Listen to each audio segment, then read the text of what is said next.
안녕하십니까. 소방시설관리사 1차를 담당하고 있는 표정은입니다. 이번 시간에는 위험물의 성상 및 시설 기준에 대해서 알아볼 텐데요.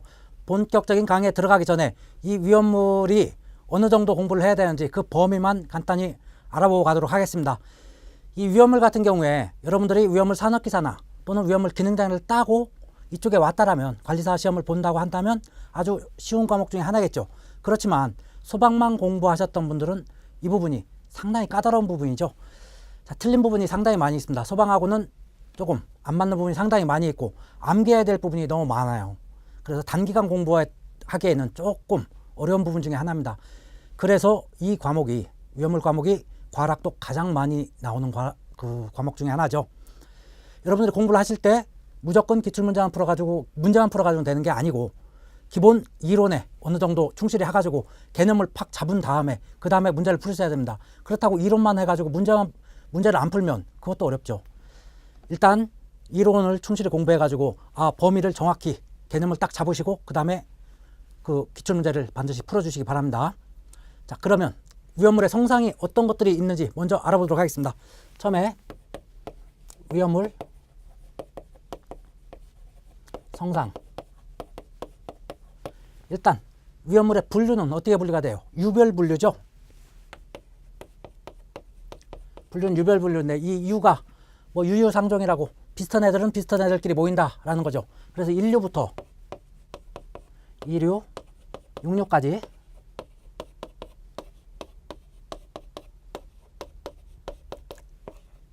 이렇게 나눠지죠. 분류는 이렇게 1류에서 6류까지 나눠집니다. 나눠지는데 어떻게 나눠지냐고요? 비슷한 성질을 가진 애들, 비슷한 성질을 가진 애들끼리 나눠집니다. 그래서 인류 같은 경우에는 산화성 고체. 무슨 뜻이에요? 자기가 타지는 않아요. 옆에서 타는 것들을 도와주는 그런 물질인데 그 중에 고체예요. 고체. 이류 같은 경우에는 대표 물질이 가연성 고체죠. 지네가 타는 거죠. 3류는 금수성 및 자연 발화성 물질이라고 하고 있죠.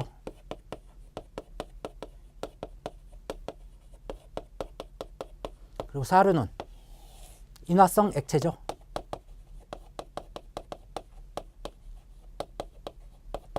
5류 같은 경우에는 자기 반응성 물질입니다.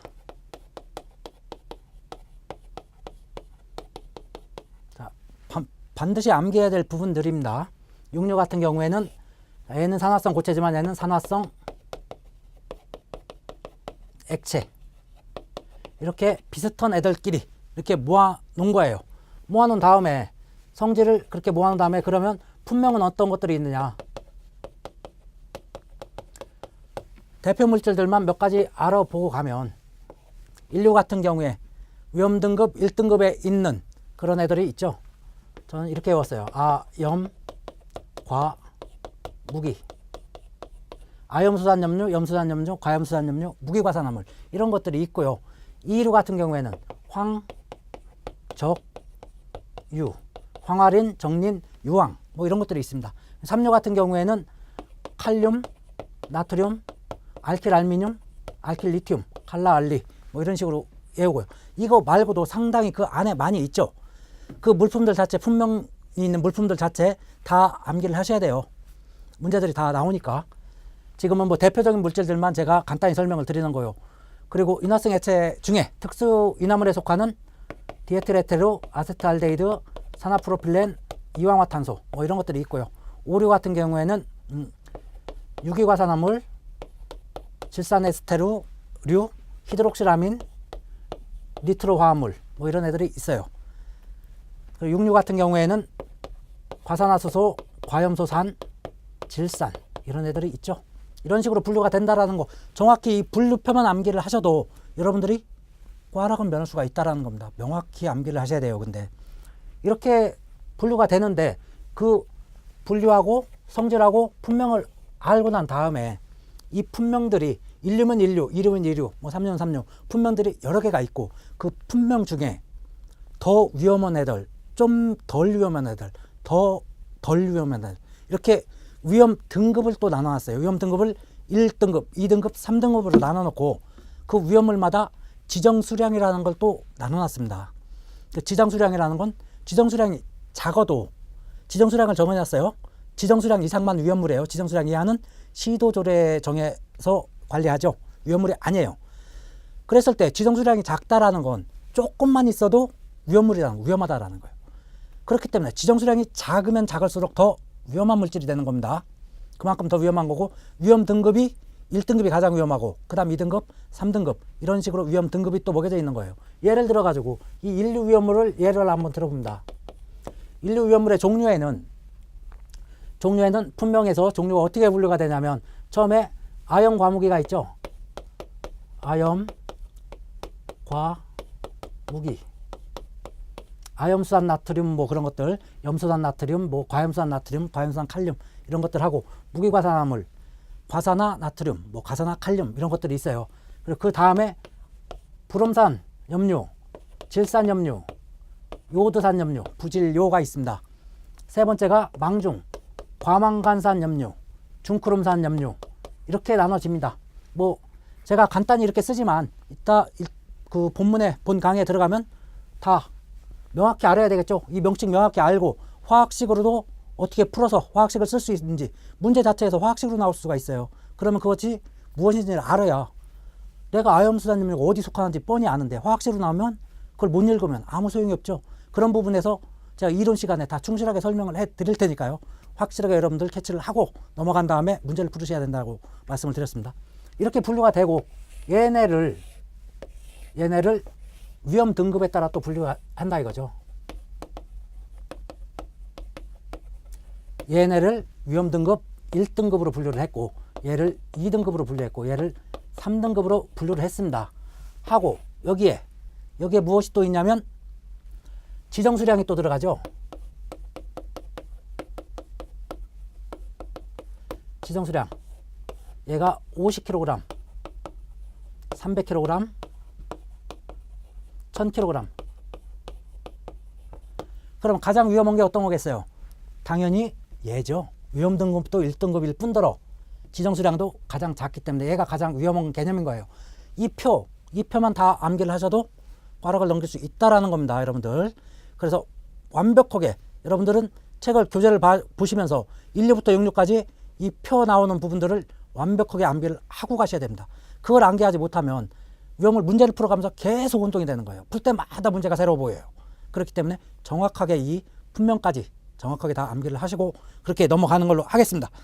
각각의 품명, 그리고 그 다음에 이거 암기한 다음에 각각의 품명들의 그 성질을 알아야 되겠죠. 일단 기본적으로 얘는 뭐 무색무치다, 뭐 이런 것들, 냄새는 어떻게 난다, 그리고 반응하면 화학 반응은 어떻게 일어나고 화학식은 어떻게 이루어져 있고 반응하면서 생성되는 물질은 무엇이고, 이런 부분들까지 더 자세히 알아보도록 하겠습니다. 이렇게 성상만 맞추면 반 이상 다 한 거예요. 그리고 성상 다음에 이제 시설 기준이 있겠죠. 시설 기준으로 넘어가 보면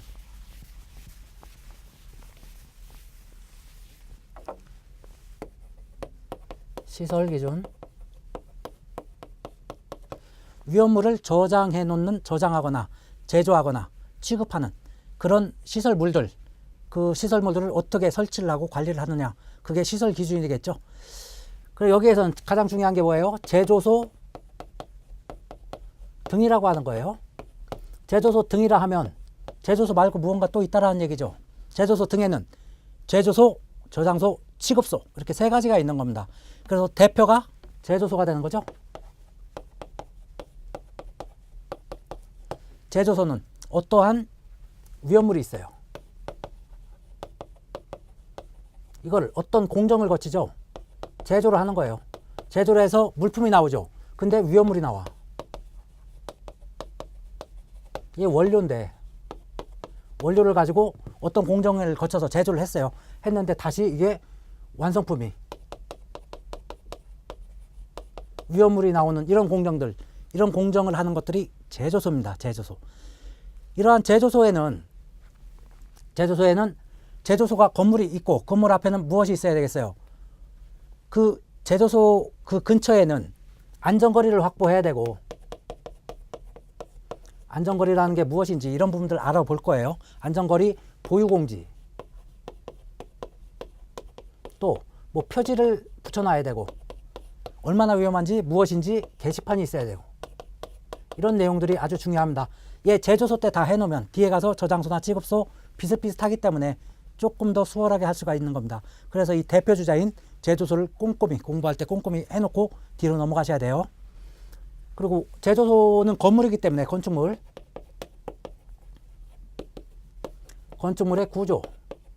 구조는 뭐 지하층이 없는 구조이고, 뭐 그리고 주요 구조부는 뭐 불연재료로 하고 뭐 이런 내용들이 쭉 있습니다. 그런 부분까지 다 명확하게 알아놓고 넘어가도록 하게 되겠습니다.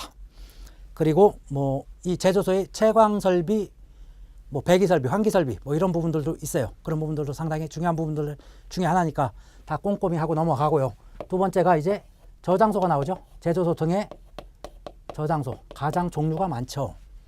저장소에는 옥내 저장소, 옥외 저장소, 옥내 탱크, 옥외 탱크,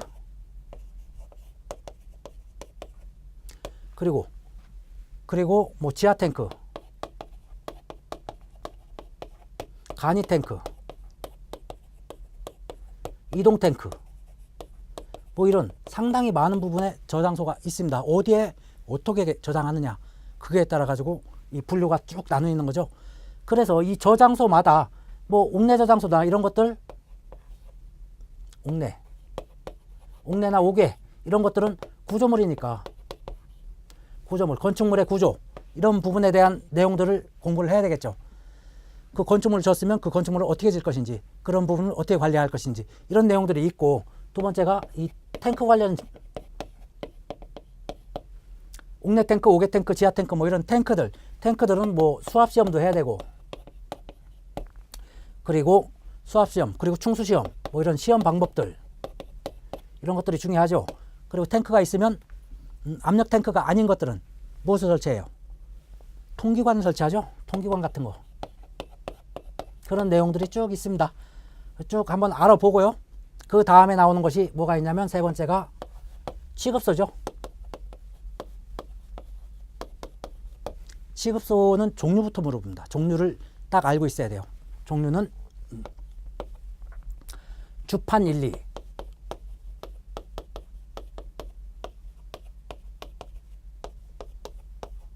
주유취급소. 주유취급소는 주유소죠. 주유소. 차 기름 넣고 뭐 항공기 기름 넣고 뭐 이런 것들 하는 곳이 주유취급소입니다. 그 다음에 판매취급소. 판매취급소는 규모가 작은 뭐 지정수량 20배는 1종, 40배 이하는 2종 뭐 이렇게 해가지고 지정수량 40배 이하까지만 거기서 판매할 수 있는 그런 기름집들, 그게 주유 판매취급소입니다. 그리고 일반취급소. 일반취급소는 아까 제조소 같은 경우에는 위험물을 원료로 해서 제조해서 완성품이 위험물이 나오는 거라고 했죠. 예, 일반 취급소 같은 경우는 위험물이 원료였는데 그걸 제조했더니 비위험물이 나왔어요. 비위험물. 그래도 처음에 취급하는 건 위험물을 취급하는 거예요. 그래서 일반 취급소가 되는 겁니다. 그리고 이송 취급소. 얘는 배관이에요. 배관. 위험물이 이동하는 배관 뭐 터널을 지나면 어떻게 묻어야 되고, 그리고 도로를 지나면 어떻게 해야 되고, 뭐 어디는 뭐 저수지와는 얼마 떨어져야 되고, 이런 부분들 쭉 한번 알아보는 그런 게 되겠습니다. 이게 전체 다예요. 근데 이제 디테일한 부분이 상당히 많이 있죠. 그 부분까지 이제 암기를 하려면 여러분들 암기하는데 상당히 시간이 좀 걸리긴 합니다. 그렇지만은 너무 깊게 들어가도 이건 한도 끝도 없다라는 거예요. 물론 위험물 산업기사나 기능장 하셨던 분들은 쉬울지 모르겠지만, 소방만 하셨던 분들 자, 이거 어느 정도까지만 해야 되는데 그 정도를 판단하기가 쉽지 않다라는 거죠. 그래서 여러분들 꼭 이론 강의 정확히 주의를 기울여 가지고 들어주셔야 돼요. 그래서 이론을 완전히 격파하고 위험물 기출문제 한번 풀어보고, 그리고 조금 더 이제 예상 문제는 너무 많기 때문에 그건 다 풀 수는 없어요. 여러분들이 좀 선택해 가지고 어느 정도만 풀고 그렇게 해서 넘어가는 걸로 하고요. 다시 한번 말씀드리지만은 처음부터 이론, 처음부터 위험물의 성상부터 딱 해가지고 체계를 정확히 잡는 게 상당히 중요합니다. 그러다 보니까 위험물 꼭 잘 정리하시고 꽈락이 안 나오게 안 나오게끔 열심히 준비해 주시기 바라고요. 자, 본 강의에서 뵙도록 하겠습니다. 여러분 감사합니다.